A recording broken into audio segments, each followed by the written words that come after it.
Good morning, hello and welcome with a new video. Now open your student's book at page number 22. Today we are going to continue our lesson, which is grammar focus time. Now let's make a revision about our lesson. We want to talk and revise the present simple tense. يلا يا رأيين. Okay, miss, last time we talked about the present simple tense and we said the present simple tense used to talk about, or we used it to talk about events or action that happens regularly. يعني تحدث أحداث تحدث بانتظام، سواء كانت هاي الأحداث روتين تعكس الروتين أو الهابتس، العادات اللي إحنا معتادين عليها اللي بتتكرر في حياتنا، سواء كان يوميا شهريا أسبوعيا إلى ما آخره.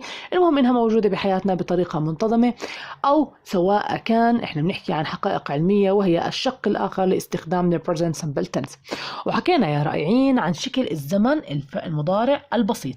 حكينا يا مس إنه في عنا اللي هي والشي والإت، هاي singular pronouns عايشين في بيت السنجولار، فبنحكي عنه singular pronouns house. وطبعا يا مس حكينا انه لانهم مفرد هي وشي وات، بيستطيع انه الفيرب 1 لما يجي يزورهم يجيب معاه ابنه الاس، لانه هم كلياتهم singulars، بمعنى كلياتهم يا مس مفرد. اما بالنسبه للبيت الثاني اللي هو البلورال pronouns house اللي عايشين فيه الاي والوي والذي واليو، لما يجي الفيرب 1 لما حتى يزورهم بيجيب معاه، ما بيجيب معاه ابنه الاس. ليش؟ لانه اصلا ما في مكان بالكاد واسعهم هم.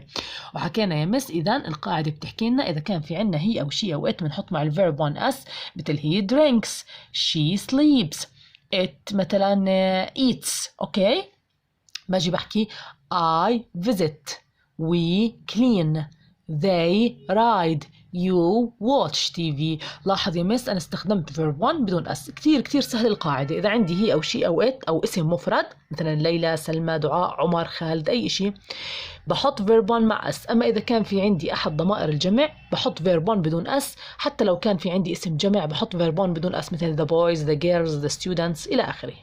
طيب يا رائعين، وحكينا يمس عن المفاتيح. المفاتيح احنا تعاون البريزنت سمبل تنس بنسميهم الادفيربس اوف فريكوانسي. ادفيربس اوف فريكوانسي بمعنى ظروف التكرار. ظروف التكرار يمس اللي هم always، usually، often، sometimes، hardly ever and never. وفي عنا كمان يمس every day معناها كل يوم. هاي كمان من دلائل المضارع المستمر، عفوا المضارع البسيط. طيب يا مس، هذول الدلائل خلينا نرجع على كتابنا نشوف كيف قسموا لنا اياهم هذول الدلائل، يعني حسب نسبة كل واحدة منهم، كيف انا بمارس حسب كل نسبة كل واحدة منهم. بعدين بنرجع يا مس بنحكي عن مكان وجودهم في الجملة. انا وين بحطها بالجملة؟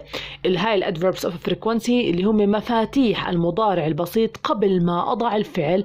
راح احكي يا مس عنهم هلا، بس بداية خلينا نشوف نسبة كل واحدة فيهم كم بالمية.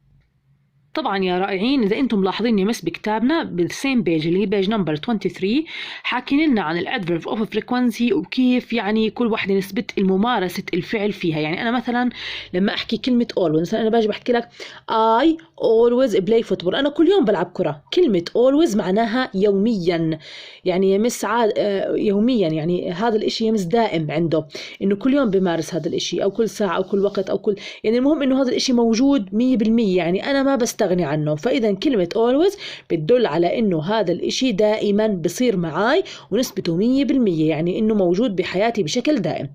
أما كلمة usually زي ما أنتم شايفين يمس عنا هون كلمة usually يعني عادة، يعني يمكن كل يومين 3، يعني بمارسه يومين 3 وتركوا يوم، مثلا بعمله 4-5 أي مرات بالأسبوع.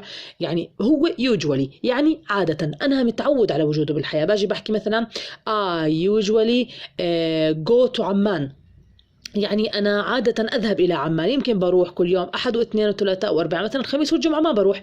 فبهاي الحالة بستخدم usually، لأنه لو استخدمت always كان إني أنا كل أيام الأسبوع بروح. لكن كلمة usually يعني يمس 80%، يعني أنا مثلا يومين بالأسبوع ما بروح، مثلا يوم الجمعة والسبت بروحش على عمان مثال. أوكي، نيجي على نمبر 3. كلمة often هي أقل بشوي صغيرة من usually.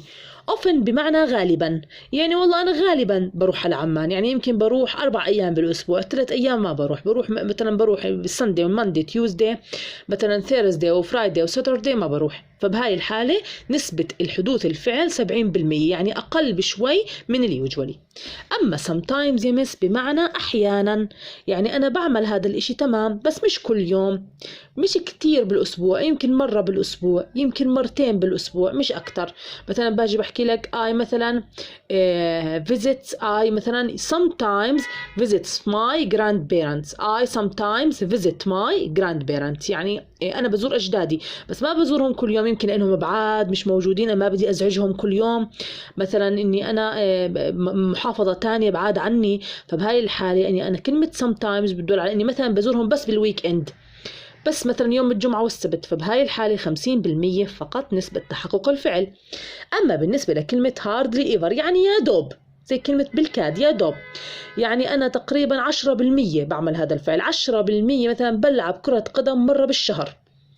كلمة hardly ever يعني كتير قليل، نسبة نادرة الحدوث، مش كتير بعمل هذا الفعل، مرة بالشهر مرة بالأسبوع، يعني زي إشي كتير نادر أو قليل إني أنا أمارسه في حياتي اليومية. أما لو أستخدم كلمة never كأدفيرب أوف فريكوانسي معناها زي كأني أنا بنفي حدوث الحدث نهائيا في حياتي. فباجي بحكي I never مثلا go تو عقبة، أنا ما بروحش على العقبة نهائيا.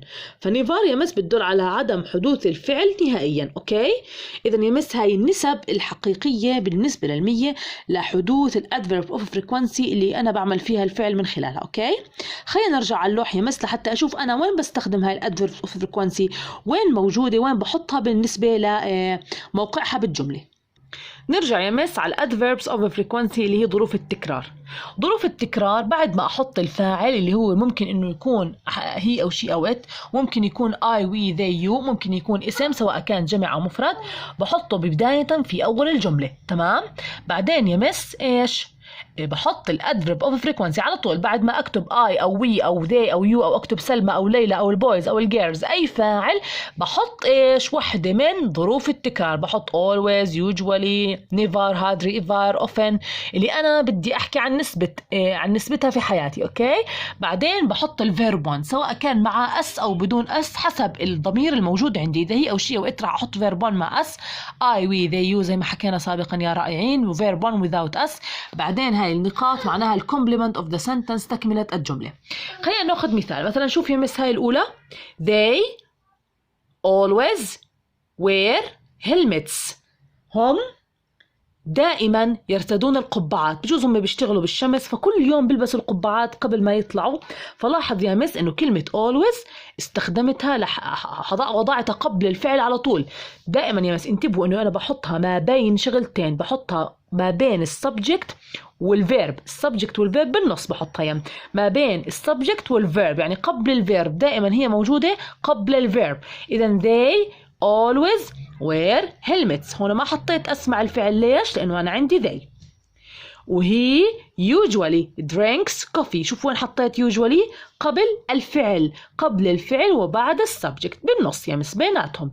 أوكي، أنا عادة أشرب القهوة، يمكن كل يوم بشرب قهوة بس في أيام بالأسبوع مثلا ما بشرب فيها قهوة. إذا هي عادة أنا بعمل هذا الإشي تقريبا نسبته 80%. I often drive a car، أنا غالبا بقود السيارة، مرات بعطيها لأخوي ما بقودها. فشوف يا مس هنا استخدمت often، ولاحظ وين مكان الأوفن قبل الفيرب، سواء كان هذا الفيرب نحط معاه اس أو بدون اس. The next one الجملة اللي بعديها ليلى never takes takes a nap، عفوا أنا هون ناسي الإيه. أوكي مس، إذا never takes a nap يعني هي لا تأخذ قيلولة، لا تأخذ قيلولة نهائيا، بتحبش تأخذ قيلولة بالنهار. أوكي، ما بتحب تأخذ قيلولة بالنهار نهائيا. فبهاي الحالة أنا حطيت إيش يا مس؟ never معناها أبدا، يعني 0%. ولاحظ حطيت أسمع الفعل، ليش يا رائعين؟ لأنه أنا عندي ليلى، وليلى شي، هي وشي وإت مع الفيرب بحط أس. أما الآي والوي والذي واليو فيرب 1 بدون أس. أوكي يا مس، برافو عليكم يا رائعين. إذا بعيد الأدفيرب أوف فريكوانسي دائما بيكون مكانها يا مس وين؟ ما بين الفاعل والفعل الرئيسي بالجملة، بالنص بين الفاعل والفعل. تمام يا رائعين؟ إذا هذا هو اللي بدي أحكي لك عنه. خلينا يا مس هلأ نكمل درسنا وأكتب لكم يا مس جمل، وبدي منك إنك تحل لي إياها وتبعت لي إياها.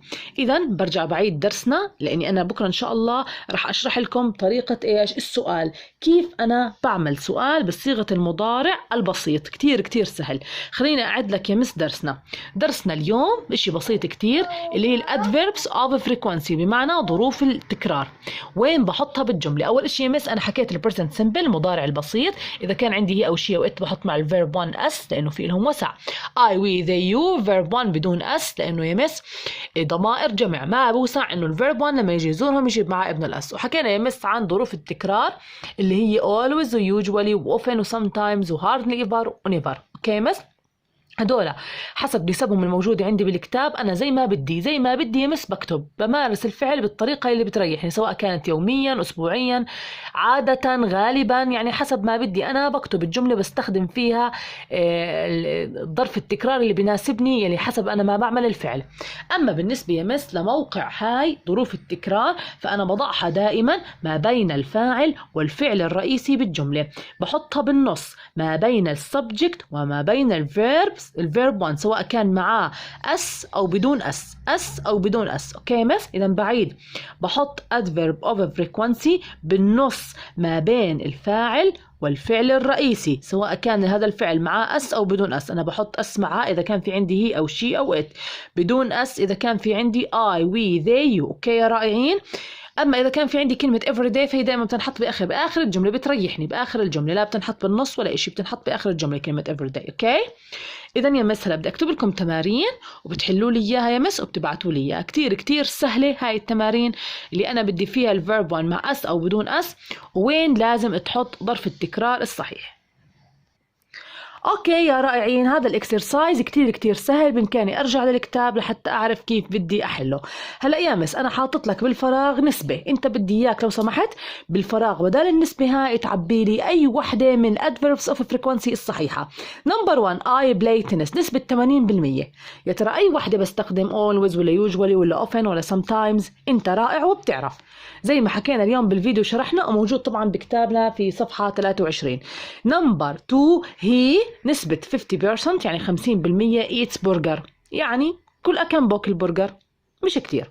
طيب هي 0% go to Aqaba، يعني نسبة 0% بروح على العقبة.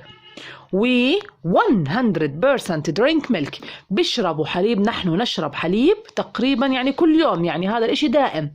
اوكي يا رائعين؟ فبدي منك انه بهذا الاكسرسايز تعبي لي يا مس حسب النسبة الموجودة عندك نسبتها. اوكي مس؟ يعني بتحط الادفيرب اوف فريكونسي الصحيح حسب النسبة الموجودة عندك.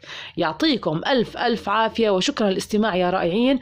اكتبوا لي حلوا الواجب يا مس وابعتوا لي اياه على المنصة او على الواتساب اللي بيريحك طبعا، بس الافضل يا مس انك تبعته على المنصة. ويعطيكم الف عافية و thank you very much for listening.